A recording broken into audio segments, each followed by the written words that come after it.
بسم الله الرحمن الرحيم أفلا ينظرون إلى الإبل كيف خلقت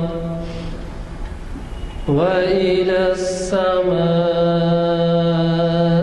كيف رفعت وإلى الجبال كيف نصبت وإلى الأرض كيف سطحت فذكر إنما أنت مذكر لست عليهم بمسيطر إلا من تولى وكفر فيعذبه الله العذاب الأكبر إن إلينا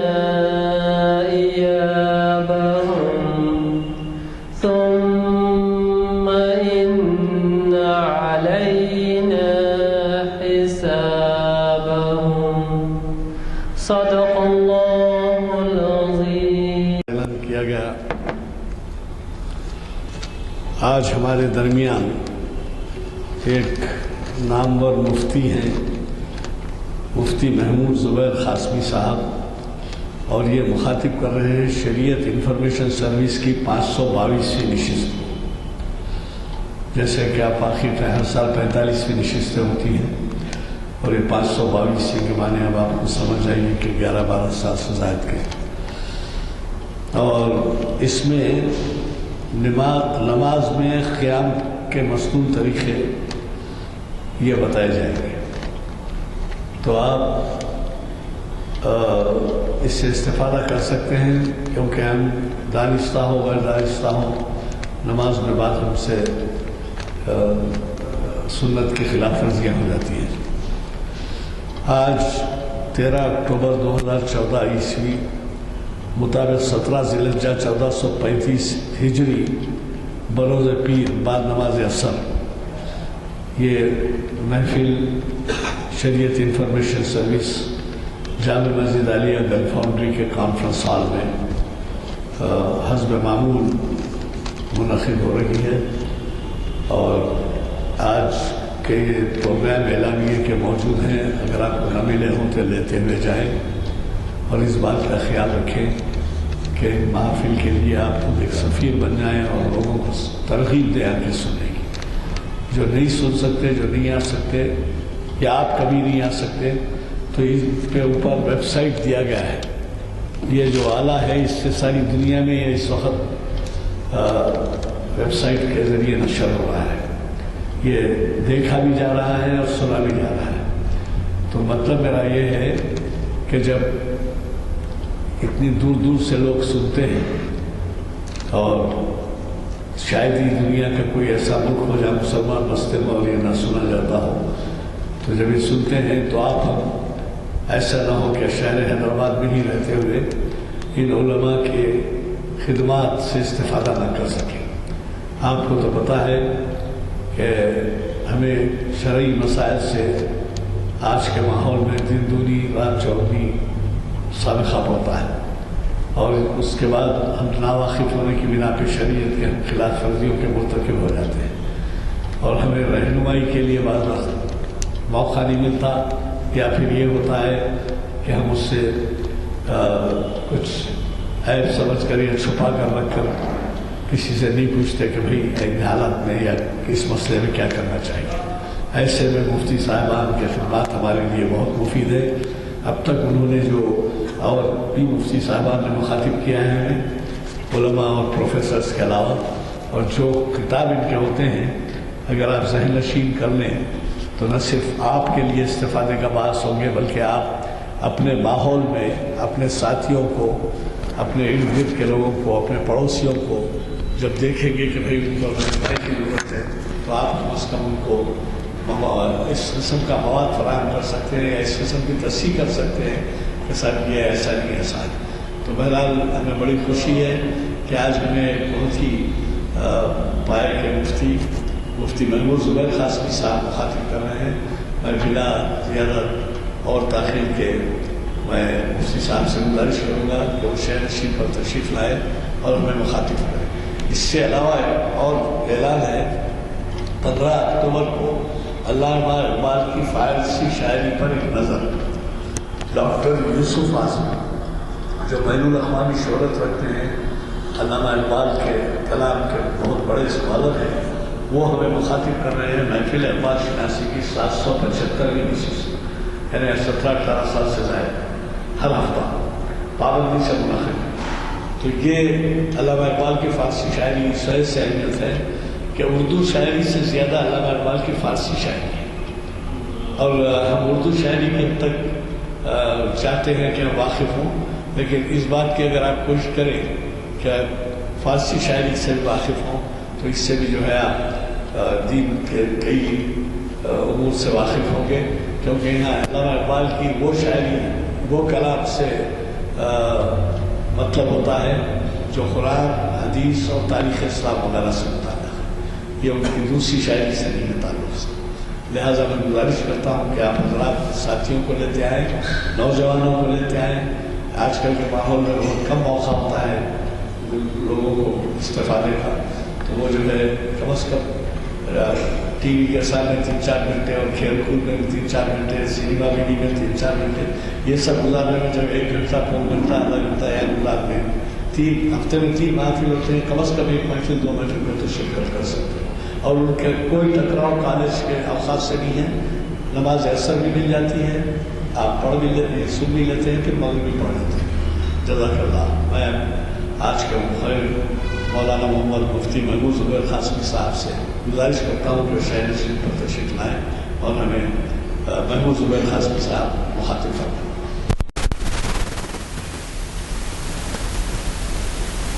الحمد للہ رب العالمین والصلاة والسلام علی سید الانبیاء والمرسلین محمد وعلی آلہ وصحبہ اجمعین. اما بعد.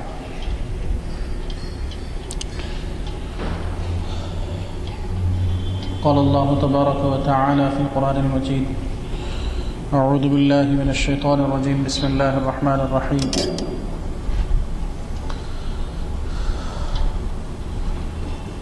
وقوموا للہ قانتین. صدق اللہ العظیم.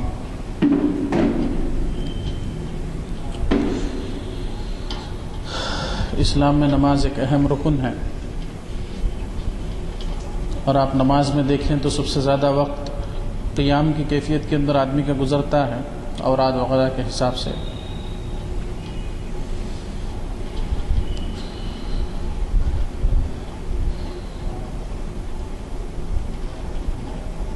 اور یہ بات بھی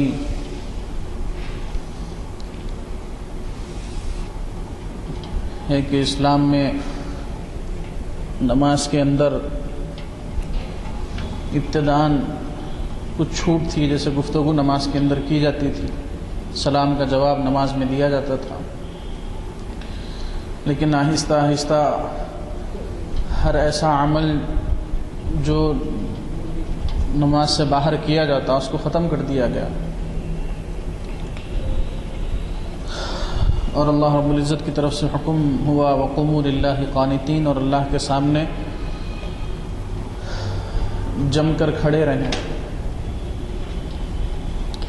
تو اسی لیے جتنا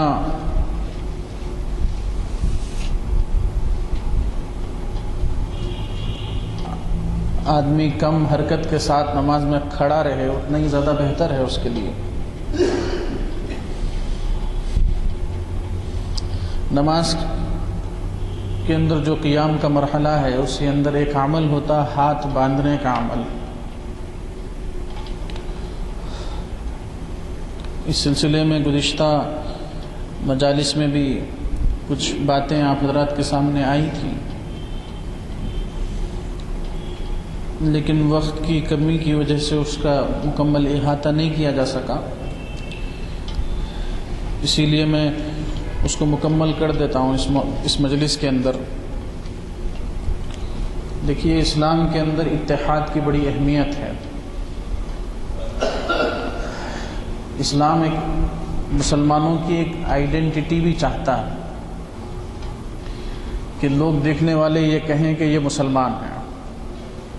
ایسی شناخت، ایسی آئیڈینٹی اسلام چاہتا ہے، اور حضور اکرم صلی اللہ علیہ وسلم نے اس کو بڑے خوبصورت انداز میں ایک حدیث میں فرمایا کہ من تشبہ بقوم فہو منہم، کہ جو آدمی جس قوم کے ساتھ شباہت اختیار کرتا وہ انہی میں اٹھایا جائے گا قیامت کے دن، انہی کے اندر شمار کیا جائے گا قیامت کے دن۔ تو نماز کے اندر کھڑے ہونے میں عام طور پہ ہم دیکھتے ہیں کہ لوگ اس وقت میں ہاتھ باندھنے کا جو طریقہ ہے اس میں بہت زیادہ کنفیوژن کا شکار ہیں۔ بہت سے لوگ ایسے انداز میں ہاتھ باندھتے ہیں جو حضور اکرم صلی اللہ علیہ وسلم کے طریقے اور سنت کے خلاف ہے۔ اس میں عام طور پہ دیکھنے میں یہ آتا کہ لوگ جو ہے کوئی ایسا ہاتھ باندھ رہا کہ بالکل نیچے تک ہاتھ اس کے لٹک جا رہے ہیں، کوئی ایسا ہاتھ باندھ رہا کہ جیسے کسی کے سامنے اکڑ کے ٹھہرا ہوا ہو، تو کوئی کسی جگہ ہاتھ باندھ رہا ہے۔ تو اس کے اندر یہ بات سمجھنے کی ہے کہ یہ جو اختلاف لوگوں کے اندر ہو رہا ہے اس کی بنیاد کیا ہے؟ کیا یہ علمی بنیاد ہے یا ناواقفیت کی وجہ سے لوگ اس طرح کا شکار ہو رہے ہیں؟ تو عام طور پہ جو 4 مسالک دنیا میں رائج ہیں، امام ابو حنیفہ، امام شافعی، امام مالک، امام احمد بن حنبل رحمۃ اللہ علیہ، کہ جو 4 مسالک دنیا میں رائج ہیں، ان 4 مسالک میں سے امام مالک کا مسلک تو ہاتھ باندھنے کا نماز کے اندر نہیں ہے، خاص طور پہ فرائض کے اندر۔ جو بقیہ 3 امام ہیں ان کے اندر امام شافعی اور امام احمد بن حنبل ہیں، جن کا طریقہ یہ ہے کہ وہ نماز میں ہاتھ باندھتے ہیں اور ناف کے اوپری حصے پہ ہاتھ باندھتے ہیں۔ اور امام ابو حنیفہ رحمۃ اللہ علیہ کے جو مسلک کے ماننے والے ہیں ان کا طریقہ یہ ہے کہ وہ نماز میں ہاتھ باندھتے ہیں اور ناف کے کسی قدر نیچے باندھتے ہیں۔ اب آپ جائزہ لیں تو آپ کو اندازہ ہوگا کہ امام شافعی، امام احمد بن حنبل اور امام ابو حنیفہ کے ہاتھ باندھنے کا جو طریقہ ہے، ناف تو کسی کو نظر آتی نہیں، وہ تو کپڑے کے اندر چھپی ہوئی ہوتی، اور ناف کا دکھانا شریعت کے اندر حرام ہے۔ تو آدمی جب ہاتھ باندھتا تو ناف کے اوپر باندھ رہا یا ناف کے نیچے باندھ رہا، اس میں تھوڑا سا یعنی کوئی خاص فرق نہیں ہوتا، 1 آدھ 2 انچ کا فرق ہاتھ کے باندھنے کی جگہ کے اندر ہوتا۔ اب ایک تیسرا سلسلہ شروع ہوا ہے، لوگ اس پہ یعنی قسم سے دیکھنے میں آتا کہ کوئی آدمی ایسے ہاتھ باندھ کے کھڑا ہوا ہے، کوئی آدمی ایسے ہاتھ باندھ رہا ہے، کچھ لوگ تو ایسے ہاتھ باندھ کے کھڑے ہوئے ہیں، کچھ لوگ ایسے ہاتھ باندھ کے کھڑے ہوئے ہیں۔ تو آخر نماز کے اندر جو سب سے بڑا مرحلہ ہے قیام کا، اس قیام کے اندر جو سب سے بنیادی عمل ہے ہاتھ باندھنے کا، اس کا طریقہ کیا ہے حضور صلی اللہ علیہ وسلم کا؟ تو ان 4 مسالک کے اندر تو یہ بات واضح ہے کہ ناف کے قریب ہاتھ باندھا جائے گا۔ کچھ لوگ کہتے ہیں اوپر باندھا جائے، کچھ لوگ کہتے ہیں نیچے باندھا جائے، یہ 4 مسالک کا طریقہ ہے۔ اب کچھ سالوں سے ایک طریقہ یہ شروع ہوا ہے، یہ بات کچھ احادیث کی وجہ سے یہ سامنے آ رہی ہے کہ ہاتھ جو ہے سینے پر باندھا جانا چاہیے، اور جو لوگ اس سے واقف نہیں ہیں وہ اس میں شدت برت رہے ہیں کہ بھئی اگر کوئی آدمی سینے پہ ہاتھ نہیں باندھ رہا نماز کے اندر تو اس کی نماز نہیں ہوتی۔ تو یہ شدت کی وجہ یہ ہے کہ وہ بیچارہ یہ سمجھ رہا ہے کہ یہ جو سینے پہ ہاتھ باندھنا ہے یہ حضور صلی اللہ علیہ وسلم کا عمل ہے، اگر اس سے کوئی آدمی انحراف کر رہا تو اس کی نماز نہیں ہو رہی، یہ اس کا تصور ہے، اور وہ اپنے ایمانی جذبے کے حساب سے وہ یہ بول رہا ہے کہ بھئی اگر کوئی آدمی ایسا نہیں کر رہا تو اس کی نماز ہی صحیح نہیں ہے۔ اس کے معلومات کے حساب سے وہ اپنا ایک فیصلہ وہ سنا رہا ہے۔ لیکن اب ہم یہاں پہ تھوڑا سا جائزہ لیں گے اس بات کا کہ جو ائمہ جن کا مسلک تقریباً 1400 سال سے چلا ہوا آ رہا ہے، وہ ائمہ کیا وجہ ہے کہ ان سینے پہ ہاتھ باندھنے والی روایات کو نہیں لیے؟ تو اس کے اوپر تھوڑی سی بات میں آپ حضرات کے سامنے رکھوں گا۔ اس سلسلے میں 3 حدیثیں ہیں جو عام طور پہ پیش کی جاتی ہیں۔ ایک حدیث ہے حلب الطائی رضی اللہ عنہ کی، جو صحابی ہیں حضور صلی اللہ علیہ وسلم کے، اور دوسری حدیث ہے وائل بن حجر رضی اللہ عنہ کی، اور تیسری حدیث ہے طاؤوس کی جو تابعی ہیں۔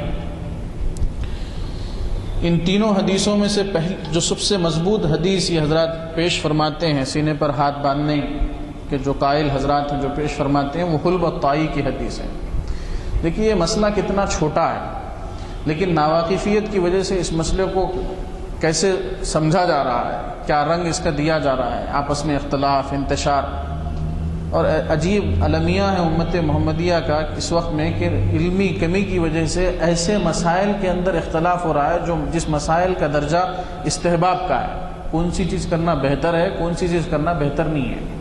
صرف ایسے مسائل کو بنیاد بنا کہ ناواقفیت کی وجہ سے لوگ جو ہے ان مسائل کے اندر شدت اختیار کر رہے ہیں۔ کچھ مسائل ایسے ہیں جو بالکل شریعت کے اندر واضح طور پہ اس سلسلے میں حکم ہے، جیسے ٹخنوں کے نیچے پیجامہ نہ پہنے آدمی، حرام ہے ٹخنوں کے نیچے پیجامہ پہننا، لیکن احادیث کے اندر صراحت ہے، اس کی بخاری میں ہے، مسلم میں ہے، صحیح احادیث کے اندر ہے کہ حضور صلی اللہ علیہ وسلم نے صراحتاً فرمایا کہ ما اسفل من الازار فهو فی النار، کہ جس آدمی کا پیجامہ ٹخنوں کے نیچے ہوتا وہ حصہ جہنم کے اندر جلے گا۔ لیکن آپ دیکھیں گے کہ اس مسئلے کے اندر کوئی اختلاف، یعنی کسی کو ترغیب دینے والا بہت کم ملیں گے آپ کو۔ ایسے بہت سے مسائل ہیں شریعت کے جن کا درجہ واجب کا ہے، ضروری کا ہے، فرض کا ہے، لیکن اس طرف توجہ نہیں ہے امت کی، اور شیطان جو ہے چھوٹے مسائل کے اندر امت کو الجھا دیا اور امت جو ہے باہم دست و گریباں ہے۔ تو یہ حلب الطائی رضی اللہ عنہ کی جو روایت ہے، اس روایت کے اندر ایک بات ذہن میں رکھیں آپ حضرات کہ حدیث صحیح یا ضعیف جو ہوتی ہے اس کی بنیاد حدیث کے متن پہ نہیں ہوتی۔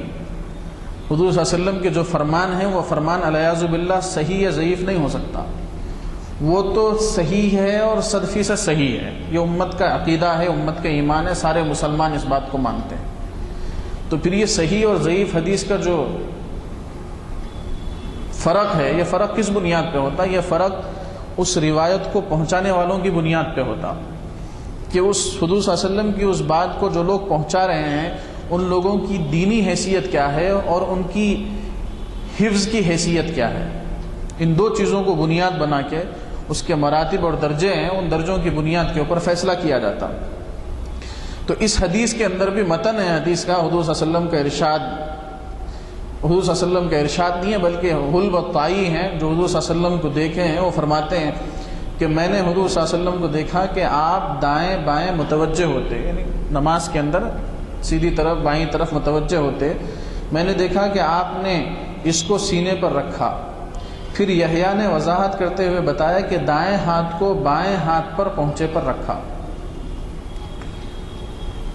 یعنی اس کو سینے پر رکھا، کس کو سینے پر رکھا اس کی وضاحت نہیں تھی۔ تو یحییٰ جو اس حدیث کے ایک راوی ہیں وہ فرماتے ہیں کہ دائیں ہاتھ کو بائیں ہاتھ پر، بائیں ہاتھ کے پہنچے پر رکھا، یہ ایک حدیث ہے۔ اس حدیث کے اندر یحییٰ جو یہ حدیث کے راوی ہیں، انہوں نے سنا اپنے استاد سفیان سے، انہوں نے سنا اپنے استاد سماک ابن حرب سے، انہوں نے سنا اپنے استاد قبیصہ ابن حلب سے، اور انہوں نے سنا حلب الطائی رضی اللہ عنہ سے۔ یہ حدیث کی سند ہے۔ یہ حدیث کی سند کے اندر کمزوری کی وجہ سے یہ حدیث کمزور ہو گئی۔ وہ کمزوری کیا ہے؟ دیکھیے اس حدیث کے اندر قبیصہ ابن حلب ہیں۔ میں پہلے عرض کروں کہ اس حدیث کے اندر ایک لفظ آیا ہے ہذہ علی صدرہ۔ محدثین فرماتے ہیں کہ علی صدرہ کا جو لفظ ہے، صدر کا، سینے کا، یہ لفظ حضور صلی اللہ علیہ وسلم کا لفظ نہیں ہے، بلکہ یہ لکھنے کی غلطی کی وجہ سے صدر کا لفظ لکھ دیا گیا ہذہ کی جگہ پہ۔ آپ دیکھیں گے کہ ہاتھ دو چشمی لکھی جاتی ہے عربی میں، پھر اس کے بعد دال آتا ہے، اور پہلے زمانے کے اندر نقطے ڈالنے کا رواج نہیں تھا عربی میں۔ تو صدرہ اگر آدمی لکھتا ہے تو صاد لکھیں گے اور صاد کے فوراً بعد ایک شوشہ آتا ہے چھوٹا سا.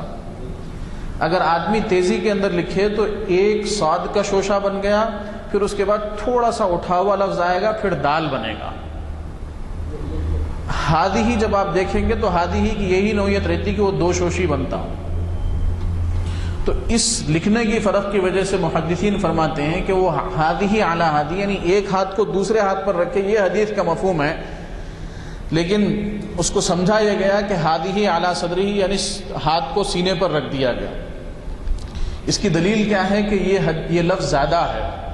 اس کی دلیل یہ ہے کہ اس حدیث کو 16 حضرات نے، یحییٰ ابن سعید اور سفیان کے علاوہ 16 محدثین نے اس حدیث کو روایت کیا ہے، اور ان میں شریک ہیں جن کی روایت مسند احمد میں ہے، شعبہ ہے ان کی روایت مسند احمد میں ہے، ابو الاحوص رحمۃ اللہ علیہ ان کی روایت مسند احمد میں ہے، زہیر ہے ان کی روایت مسند احمد میں ہے، زائدہ ہے ان کی روایت مسند احمد میں ہے، اسبات ہے ان کی روایت طبرانی میں ہے، حفص ہے ان کی روایت طبرانی میں ہے، زکریہ ہے ان کی روایت طبرانی میں ہے، اسرائیل ہے ان کی روایت معجم الصحابہ میں ہے، قیس ہے ان کی روایت احمد میں ہے. یہ سفیان کے ساتھی ہیں، امام سفیان رحمۃ اللہ علیہ کے ساتھی ہیں. ان کے نیچے یحییٰ ابن سعید آئے تو ان کے 6 ساتھی اس حدیث کو روایت کرتے ہیں، جس میں عبد الرحمن ہے جن کی روایت دارقطنی میں ہے، اور حسین بن حفص ہیں جن کی روایت بیہقی میں ہے، عبد الرزاق ہیں جن کی روایت ان کی کتاب مصنف میں ہے، محمد ابن کثیر ہیں جن کی روایت معرفت الصحابہ میں ہے، عبد الصمد بن حسان ہیں، اور وکیع بن الجراح ہیں جن کی روایت احمد میں ہے، مسند احمد میں ہے. یہ 16 علم حدیث کے آفتاب و مہتاب اور اپنے دور کے امام اس حدیث کو بیان فرماتے ہیں، اور اس میں سینے پر ہاتھ باندھنے کا ذکر نہیں فرماتے، صرف ایک راوی ذکر فرماتے ہیں. اور یہ اس وجہ سے تینوں ائمہ میں سے، بلکہ چاروں ائمہ میں سے کوئی بھی امام اس حدیث کو نہیں لیا کہ وہ سینے پہ ہاتھ باندھنا. چونکہ 16 امام محدثین اس حدیث کو روایت کرتے ہیں اور اس میں لفظ صدر کا لفظ، سینے کا لفظ ذکر نہیں کرتے، تو اسی لیے ان محدثین ان ائمہ نے اس حدیث کو اختیار نہیں فرمایا. اور یہ ایک آپ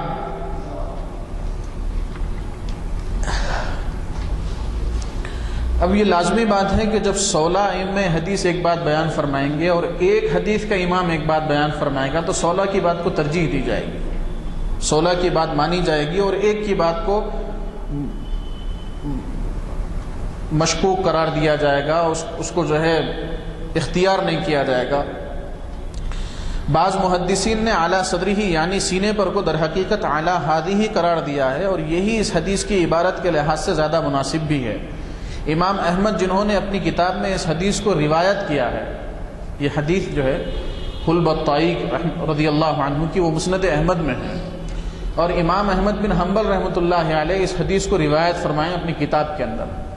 اور امام احمد بن حنبل رحمۃ اللہ علیہ کے بارے میں آتا کہ وہ دین کے اندر ذری برابر کمی بیشی کو برداشت نہیں فرماتے تھے، اور مشہور ہے کہ وہ بادشاہ سے ایک مسئلے کے اندر بادشاہ ان سے ایک فیصلہ لینا چاہ رہا تھا جو شریعت کے خلاف تھا. انہوں نے اس سلسلے میں اپنا جو موقف تھا وہ موقف پہ وہ ڈٹے رہے.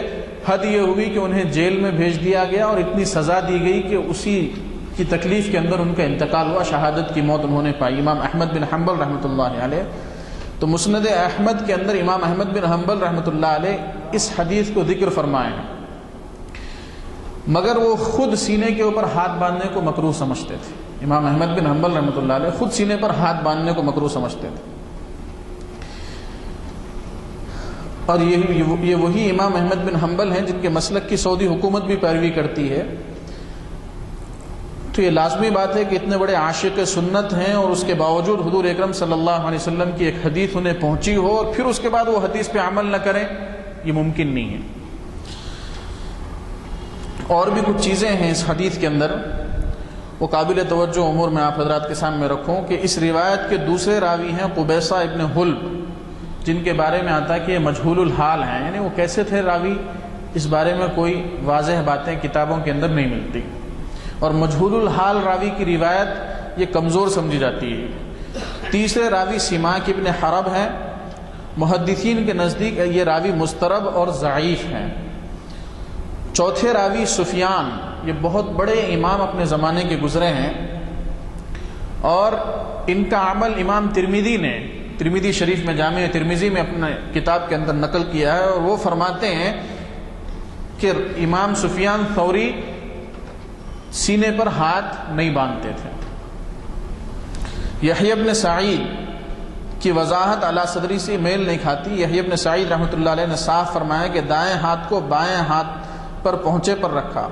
علامہ نیموی رحمۃ اللہ علیہ نے اعلیٰ صدری کو کاتب کی غلطی قرار دیا ہے، اور اعلیٰ ہاتھی کو صحیح مانا ہے، یعنی دائیں ہاتھ کو بائیں ہاتھ پر رکھتے تھے۔ اس کو تسلیم کرنے کے بعد دیگر روایتوں سے اس کا اختلاف بھی نہیں رہتا، یعنی صدری کو ہادی اگر تسلیم کر لیا جائے تو پھر وہ 16 محدثین کی بات اور ایک یحییٰ بن سعید کی بات برابر ہو جاتی ہے۔ یہ پہلی حدیث کا مسئلہ تھا۔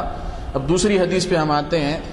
دوسری حدیث وائل ابن حجر کی ہے۔ یہ شہزادے تھے اپنے علاقے کے، اور حضور صلی اللہ علیہ وسلم کی خدمت میں حاضر ہوئے تھے، اور حضور صلی اللہ علیہ وسلم سے متاثر ہو کر انہوں نے اسلام قبول کیا، اور اس زمانے میں حضور اکرم صلی اللہ علیہ وسلم کے جو اعمال انہوں نے دیکھے، اپنے علاقے میں جا کے وہ اعمال انہوں نے بیان فرمایا، اور یہ واپس ہو گئے تھے۔ تو اس دوران جو حضور صلی اللہ علیہ وسلم کا عمل انہوں نے دیکھا، وہ عمل انہوں نے امت کے سامنے پیش کیا۔ وہ فرماتے ہیں، وائل ابن حجر کی روایت ہے، وہ فرماتے ہیں کہ میں نے حضور صلی اللہ علیہ وسلم کے ساتھ نماز ادا کی، آپ صلی اللہ علیہ وسلم نے دائیں ہاتھ کو بائیں ہاتھ پر سینے پر رکھا۔ اس حدیث کے اندر بھی آپ دیکھیں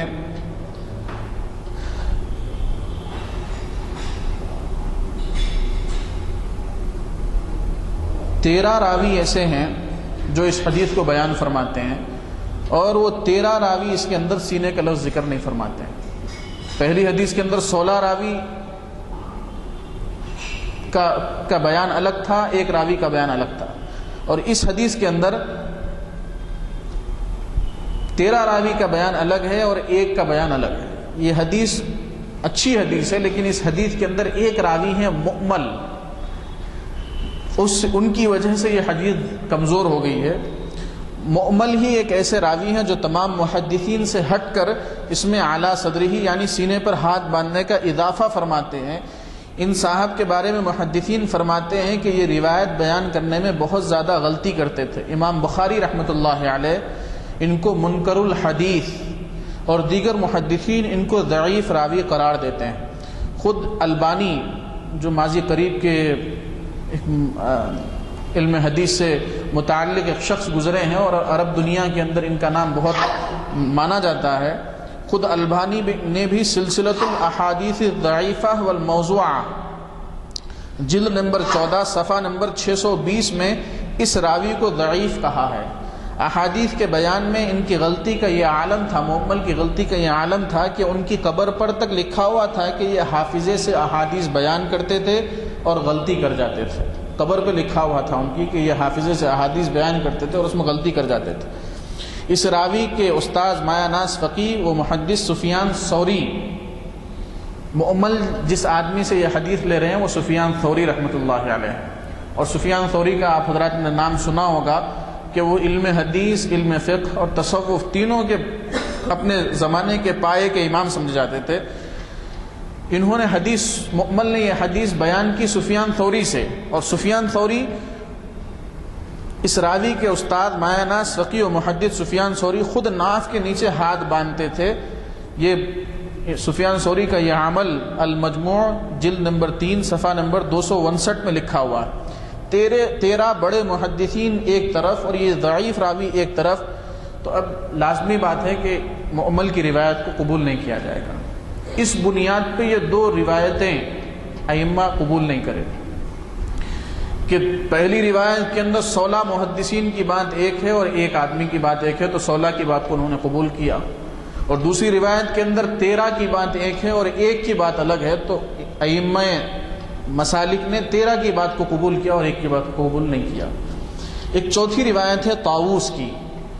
اس روایت کے اندر کمزوری یہ ہے کہ اس روایت کے اندر دیکھیے ایک چین ہوتی اور اس کا خیال کیا جاتا کہ یہ چین کی بنیاد کیا ہے، یعنی ایک حضور اکرم صلی اللہ علیہ وسلم کوئی بات بیان فرمائے تو حضور اکرم صلی اللہ علیہ وسلم سے وہ بات سننے والے صحابی ہوں گے، اور صحابی سے وہ بات سننے والے تابعی ہوں گے، تابعی سے وہ بات سننے والے تبع تابعی ہوں گے، کے بعد جنہوں نے اس کتاب کے اندر اس بات کو نقل کیا، اس بات کی وضاحت کرتے ہیں کہ میں چین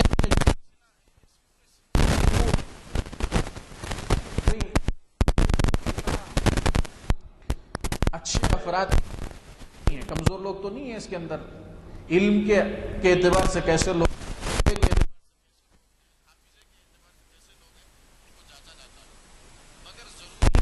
یہ سلسلہ یہ چین ٹوٹی ہوئی نہ ہو.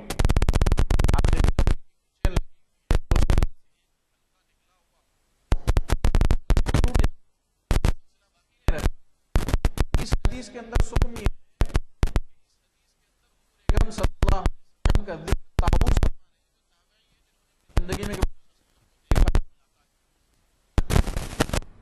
محدثین فرماتے ہیں کہ بھئی اس آدمی کا ذکر ضروری ہے جس آدمی نے حضور صلی اللہ علیہ وسلم کا یہ عمل دیکھا ہو. وہ حدیث کیا ہے یہ سنیے کہ حدیث حضور صلی اللہ علیہ وسلم نے نماز میں اپنے دائیں ہاتھ کو بائیں ہاتھ پر رکھا، پھر ان دونوں کو سینے پر باندھ لیا. اس حدیث کی تفصیل دیکھیں کہ سلیمان بن موسیٰ، اس حدیث کے اندر طاؤوس ہیں، اس کے بعد سلیمان بن موسیٰ ہیں، اس کے بعد ثور ہیں، اس کے بعد حیثم ابن حمید ہیں، اور ان سے ابو توبہ نے اس حدیث کو بیان کیا ہے. آپ دیکھیں گے کہ اس کے اندر حضور صلی اللہ علیہ وسلم کے بعد صحابی کا نام نہیں ہے. صحابی کے بعد میں طاؤوس رحمۃ اللہ علیہ نے اس حدیث کو راست حضور صلی اللہ علیہ وسلم کا نام لے کے بیان کیا اور صحابی کا ذکر نہیں فرمایا. لیکن طاؤوس رحمۃ اللہ علیہ کے بعد ایک اور ان کے شاگرد ہیں سلیمان بن موسیٰ، وہ اس سند کے اندر ہیں. ان کے سلسلے میں امام بخاری فرماتے ہیں کہ یہ ضعیف احادیث بیان کرتے تھے. امام نسائی فرماتے ہیں کہ حدیث میں یہ کمزور ہے. امام ابو حاتم فرماتے ہیں کہ ان کی حدیث میں اضطراب پایا جاتا ہے، بے چینی پائی جاتی ہے. حافظ ابن حجر فرماتے ہیں کہ فرقہ قدریہ سے منسوب ہیں. یہ ایک راوی کا حال ہوا. اسی چین کے اندر سلیمان بن موسیٰ سے سنے ہوئے ثور ہیں جو بڑے محدث مانے جاتے ہیں، اور ثور کے بعد ایک ہیں حیثم بن حمید. یہ حیثم بن حمید کے سلسلے میں آپ حضرات سنیں کہ امام ابو مسہر رحمۃ اللہ علیہ جو علم حدیث کے بڑے امام ہیں، وہ فرماتے ہیں کہ وہ ان کو ضعیف قرار دیتے ہیں. امام ابو داود ان کو فرقہ قدریہ سے منسوب قرار دیتے ہیں. طاؤوس تابعی ہیں، یعنی ان کو حضور اکرم صلی اللہ علیہ وسلم سے ملاقات نہیں ہوئی، تو یہ حضور صلی اللہ علیہ وسلم سے کیسے حدیث سن سکتے ہیں؟ جب ملاقات ہی نہیں ہوئی تو حدیث کیسے سن سکتے ہیں؟ لہذا حضور صلی اللہ علیہ وسلم سے سننے والے صحابی کا نام حدیث کے متصل ہونے کے لیے ضروری ہے، ورنہ یہ مرسل روایت ہوئی. اور طاؤوس کی مرسل روایت کو خود البانی نے، جو ماضی قریب کے علم حدیث سے وابستہ شخصیت گزری ہیں، انہوں نے حدیث میں علت یعنی کمزوری، علت ایک اصطلاحی لفظ ہے حدیث کا جو کمزوری اور ضعف کے معنی میں بولا جاتا ہے، علت معنی ہے. اور ان کی یہ تصریح، البانی کی یہ تصریح سلسلۃ الاحادیث الضعیفہ والموضوعہ کے جلد نمبر 2 صفحہ نمبر 29 میں دیکھی جا سکتی ہے. تو یہ 3 روایتیں ہوئی اور یہ تینوں کی تینوں روایتیں کمزور ہیں، جبکہ ہمارے پاس ماحول ایسا بن گیا کہ لوگ یہ کہتے ہیں کہ بھئی سینے کے اوپر ہاتھ باندھنے کی روایت بخاری میں ہے، صحاح ستہ میں ہے. حالانکہ نہ بخاری شریف میں سینے پر ہاتھ باندھنے کی کوئی روایت ہے، نہ صحاح ستہ میں کوئی روایت ہے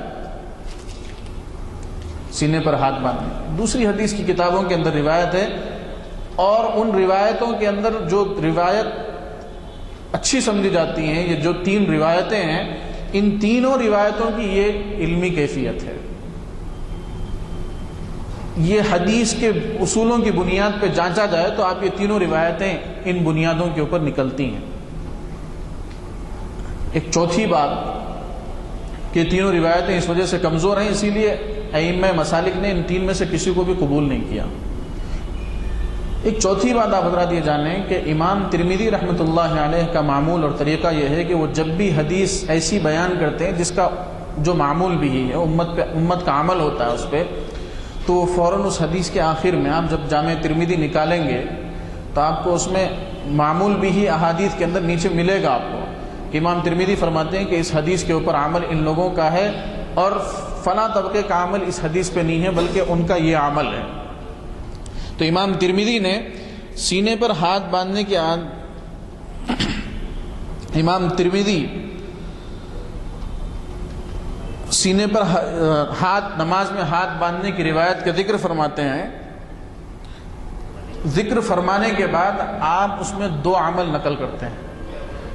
ایک عمل یہ کہ ناف کے اوپر باندھنے کا اور ایک عمل ناف کے نیچے باندھنے کا. امام ترمذی نے کسی تیسرے طبقے کا ذکر اپنے زمانے کے اندر نہیں کیا. اس زمانے کے اندر یا اس سے پہلے زمانے کے اندر اگر کوئی عمل ہوتا تھا اس حدیث کے اوپر یا اس حدیث کی ضد کے اوپر تو امام ترمذی اس کو ذکر فرماتے ہیں.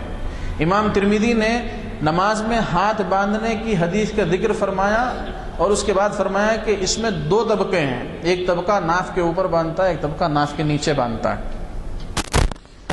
اب ایک اور بات کہ بھئی پھر صحیح طریقہ حضور اکرم صلی اللہ علیہ وسلم کا رہا کیا ہے، کیسے ہاتھ باندھا جاتا تھا. تو میں آپ کو سناؤں کہ صحیح بخاری کتاب الاذان باب وضع الیمنی علی الیسری فی الصلاۃ میں ایک حدیث ہے حضرت سہل ابن سعد رضی اللہ عنہ کی، بخاری شریف کی روایت ہے. ان کا بیان ہے کہ لوگوں کو حکم دیا جاتا تھا کہ نماز میں وہ اپنے دائیں ہاتھ کو بائیں پہنچے پر رکھیں. کہاں رکھیں؟ دائیں ہاتھ کو بائیں پہنچے پر رکھیں، اس کو پہنچا کہتے ہیں. تو یہاں پر رکھیں. ایک بات اس حدیث سے یہ طے ہو گئی کہ جو لوگ ہاتھ یہاں باندھتے ہیں یہ غلط ہے. حضور صلی اللہ علیہ وسلم کو جو عمل حدیث میں ہے وہ پہنچے پر رکھنے کا تھا. اب پہنچے پر رکھنا یہ تو معلوم ہو گیا. اب آگے سنیے آپ. حضرت وائل ابن حجر فرماتے ہیں، یہ سنن ابو داود، مسند احمد اور آثار السنن کے اندر یہ روایت ہے. حضرت وائل ابن حجر بیان کرتے ہیں، وائل یاد ہوگا آپ کو، وائل ابن حجر سے اس سے پہلے بھی ہم سنے ہیں. انہوں نے اللہ کے رسول صلی اللہ علیہ وسلم کو دیکھا کہ جب نماز شروع کی تو ہاتھوں کو بلند کیا اور تکبیر کہی، اللہ اکبر کہا، پھر چادر لپیٹ لی، یعنی آپ صلی اللہ علیہ وسلم چادر اوڑھ لیے اور دائیں ہاتھ کو بائیں ہتھیلی کی پشت اور پہنچے وہ کلائی پر رکھا. بائیں ہتھیلی کی پشت یعنی یہ ہتھیلی کا حصہ ہے، اس کی پشت یہ پہنچا ہے، اور کلائی کہتے ہیں اس حصے کو. یہ جو حصہ ہے کلائی، یہ حصہ کلائی شمار ہوتا ہے. تو حضور اکرم صلی اللہ علیہ وسلم کا عمل، وائل ابن حجر فرماتے ہیں کہ میں نے دیکھا کہ آپ نے چادر لپیٹ لی اور آپ نے اپنے دائیں ہاتھ کو بائیں ہاتھ کی ہتھیلی کی پشت پہنچے اور کلائی پر رکھا. یعنی یہ بات طے ہو گئی کہ حضور اکرم صلی اللہ علیہ وسلم نماز میں ہاتھ باندھتے تھے تو اس وقت میں آپ کا دایاں ہاتھ 3 جگہوں پر ہوتا تھا. یعنی یہ پشت پہ بھی ہوتا تھا، پہنچے پر بھی ہوتا تھا اور کلائی پر بھی ہوتا تھا. یہ روایت ہے مسند احمد ابن حنبل کی، سنن نسائی جلد نمبر 1 صفحہ نمبر 141، سنن نسائی صحاح 6 میں سے ہے. سنن ابو داود جلد نمبر 1 صفحہ نمبر 105، سنن ابو داود بھی صحاح 6 میں سے ہے. اور آثار السنن میں کہا گیا کہ اس کی سند صحیح ہے، اور آثار السنن کے اندر جلد نمبر 1 صفحہ نمبر 62 پہ یہ حدیث نقل کی گئی. تیسری حدیث آپ حضرات سنیں، علقمہ ابن وائل، وہ اپنے وائل ابن حجر سے رضی اللہ عنہ سے نقل کرتے ہیں کہ ان کے والد نے کہا کہ میں نے نبی کریم صلی اللہ علیہ وسلم کو دیکھا کہ نماز میں آپ اپنے دائیں ہاتھ کو بائیں ہاتھ پر ناف کے نیچے رکھے ہوئے ہیں. کہاں رکھے ہوئے ہیں؟ ناف کے نیچے رکھے ہوئے ہیں. یہی وائل ابن حجر کی ایک روایت اس سے پہلے ہم لوگ سن چکے ہیں، جس میں نے کہا کہ 13 محدثین سینے کا ذکر نہیں کرتے، صرف ایک آدمی مؤمل ہیں جو سینے کا ذکر کرتے ہیں، اور مؤمل کے سلسلے میں ان کی قبر پر تک لکھا ہوا تھا کہ یہ اپنے حافظے سے احادیث بیان کرتے تھے اور اس میں غلطی کر جاتے تھے. یہ حدیث وائل ابن حجر کی یہ مصنف ابن ابی شیبہ میں ہے، اور محمد عوامہ کی تحقیق کے ساتھ کتاب الصلاۃ باب وضع الیمنی علی الشمال حدیث نمبر 3959، اور تحفۃ الاحوذی میں یہ حدیث ہے جلد نمبر 2 صفحہ نمبر 75 پر. چوتھی حدیث آپ حضرات سنیں. حضرت انس بن مالک رضی اللہ عنہ فرماتے ہیں کہ 3 باتیں نبوت کی اخلاق و عادات میں سے ہیں. 3 باتیں نبوت کے اخلاق و عادات میں سے ہیں. ایک، افطار میں جلدی کرنا. دوسرا، سحری دیر سے کھانا. ہم لوگ کرتے ہیں ایسی، رمضان میں آپ حضرات نے بارہا یہ حدیث سنی ہوگی کہ افطار میں جلدی کریں، اور سحر آخر وقت کے اندر، آخر رات کے اندر کریں. اور نماز میں دائیں ہاتھ کو بائیں ہاتھ پر ناف کے نیچے رکھنا. یہ الجوہر النقی لابن ترکمانی جلد نمبر 2 صفحہ نمبر 23، المحلہ لابن حزم جلد نمبر 3 صفحہ نمبر 35، مشکات المصابیح مراعات المفاتیح کی جو اس کی شرح ہے وہ شرح کی جلد نمبر 3 صفحہ نمبر 130 پر یہ حدیث مروی ہے۔ عقبہ ابن صہبان کہتے ہیں کہ اللہ تعالیٰ کے ارشاد فصلی لربک وانحر کی تفسیر میں انہوں نے حضرت علی سے فرماتے سنا کہ اس سے مراد یہ ہے کہ نماز میں دائیں ہاتھ کو بائیں ہاتھ پر ناف کے نیچے رکھے۔ التمہید لما فی الموطا من المعانی والاسانید لابن عبد البر کی اس کتاب کے اندر یہ حدیث یہ تشریح لکھی ہوئی ہے، جلد نمبر 2 صفحہ نمبر 78۔ اور مرقات المفاتیح جو مشکات المصابیح کی شرح ہے اس کی کتاب الصلاح باب صفت الصلاح جلد نمبر 3 صفحہ نمبر 310 پر یہ حدیث مروی ہے۔ اسی 6ویں حدیث آپ حضرات سنیں، ابو وائل حضرت ابو ہریرہ رضی اللہ عنہ سے نقل کرتے ہیں کہ نماز میں ہتھیلی کو ہتھیلی پر ناف کے نیچے رکھنا چاہیے۔ یہ سنن ابو داود کتاب الصلاح باب وضع الیمنى علی اليسرى فی الصلاۃ 647 نسخۃ الاعرابی اور ابن داسا کے نسخے کے اندر یہ حدیث مروی ہے۔ اور امام طحاوی کی جو احکام القرآن ہے اس کے جلد نمبر 1 صفحہ نمبر 186 پر یہ حدیث مروی ہے۔ حجاج ابن حسان یہ 7ویں روایت ہے، کہتے ہیں کہ میں نے ابو مجلس رحمۃ اللہ علیہ سے سنا یا ان سے پوچھا کہ نماز میں ہاتھ کس طرح رکھوں، تو انہوں نے بتایا کہ دائیں ہتھیلی کے اندرونی حصے کو بائیں ہتھیلی کے اوپری حصے پر ناف سے نیچے رکھے۔ یہ مصنف ابن ابی شیبہ جلد نمبر 1 صفحہ نمبر 190 پر یہ اثر مروی ہے۔ مشہور تابعی فقیہ و محدث امام ابراہیم نخعی سے مروی ہے، وہ فرماتے ہیں کہ نمازی اپنا دایاں ہاتھ بائیں ہاتھ پر ناف کے نیچے رکھے۔ یہ مصنف ابن ابی شیبہ جلد نمبر 1 صفحہ نمبر 390 حدیث نمبر 3960۔ اور محمد ابن حسن الشیبانی رحمۃ اللہ علیہ کی جو آثار کتاب ہے کتاب الآثار اس کی حدیث نمبر 120 ہے۔ یہ 9ویں روایت آپ حضرات سنیں، حضرت ابو جحیفہ حضرت علی کا یہ ارشاد نقل فرماتے ہیں کہ سنت میں سے یہ بات ہے کہ آدمی اپنا داہنا ہاتھ بائیں ہاتھ پر ناف کے نیچے رکھے۔ یہ طحاوی کے احکام القرآن جلد نمبر 1 صفحہ نمبر 186، سنن ابو داود حدیث نمبر 645 اور دارقطنی مسند احمد کنز العمال میں یہ حدیث مروی ہے۔ 10ویں حدیث آپ حضرات سنیں، حضرت نعمان بن سعد رضی اللہ رحمۃ اللہ علیہ حضرت علی رضی اللہ عنہ سے نقل فرماتے ہیں کہ آپ رضی اللہ عنہ فرمایا کرتے تھے کہ نماز کی سنتوں میں سے دائیں ہاتھ کو بائیں ہاتھ پر ناف کے نیچے رکھنا ہے۔ سنن دارقطنی جلد نمبر 1 صفحہ نمبر 286، سنن کبریٰ بیہقی جلد نمبر 2 صفحہ نمبر 31۔ 11ویں حدیث آپ حضرات سنیں کہ حضرت علی رضی اللہ عنہ فرماتے ہیں کہ 3 باتیں نبوت کے اخلاق میں سے ہیں، افطار میں جلدی کرنا، سحری دیر سے کھانا اور نماز میں ہتھیلی کو ناف کے نیچے رکھنا۔ ابن شاہین رحمۃ اللہ علیہ نے اس کو روایت کیا ہے، اس طرح کنز العمال میں ہے جلد نمبر 16 اور صفحہ نمبر 230۔ لیکن ان تمام حدیثوں کے بعد میں ایک بات یہ ضرور عرض کرنا چاہوں گا کہ نماز میں ہاتھ باندھنے کی جو جگہ ہے کہ ناف کے نیچے باندھا جائے، ناف کے اوپر باندھا جائے یا سینے پر باندھا جائے، اس میں کوئی بھی صحیح حدیث نہیں ہے۔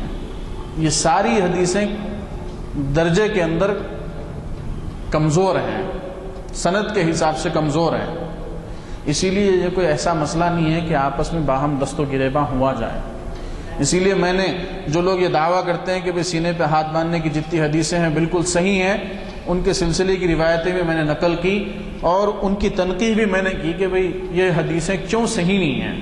اور جو یہ بہت بولا جاتا ہے کہ بخاری میں ہاتھ باندھنے کی جگہ کے سلسلے میں حدیث ہے، یہ بالکل غلط ہے۔ صحاح ستہ کے اندر سینے پر ہاتھ باندھنے کی حدیث ہے، یہ بات بھی صحیح نہیں ہے۔ تو ایسے بہت مسائل ہیں۔ میں نے اس سے پہلے یہاں پہ میلاد کے موضوع پہ ایک دفعہ مخاطب کیا تھا اور میں نے بتایا تھا کہ میلاد میں اختلاف کیا ہے، تو لوگ حیران ہو گئے تھے کہ بھئی یہ تو اختلاف کی کوئی چیز ہی نہیں ہے۔ یہ بھی ایک ایسی مسئلہ ہے کہ یہ کوئی اختلاف کا مسئلہ ہی نہیں ہے۔ جب حدیث صحیح درجے کی کسی ایک موضوع پہ رکھنے کے سلسلے میں ہے ہی نہیں، تو آپ کس بنیاد پہ ایک دوسرے سے جو ہے دست و گریباں ہو رہے ہیں اور کس بنیاد پہ آپ ایک دوسرے کی مخالفت کر رہے ہیں؟ ہاں یہ بات طے ہے کہ تابعین ہیں، صحابہ ہے اور ائمہ دین جو ہیں، چاروں ائمہ جو ہیں، ان کا مسلک یہ لوگ تبع تابعین کے درجے کے لوگ ہیں، حضور صلی اللہ علیہ وسلم کے زمانے سے بالکل قریب کے لوگ ہیں۔ یہ لوگ اس بات کو، اور امام ترمذی کا جو زمانہ ہے، یہ لوگ اس بات کو واضح فرماتے ہیں، ان کے عمل سے، ان کے اقوال سے یہ بات واضح ہوتی ہے کہ اس زمانے کے اندر کوئی طبقہ ایسا نہیں تھا جو سینے کے اوپر ہاتھ باندھتا۔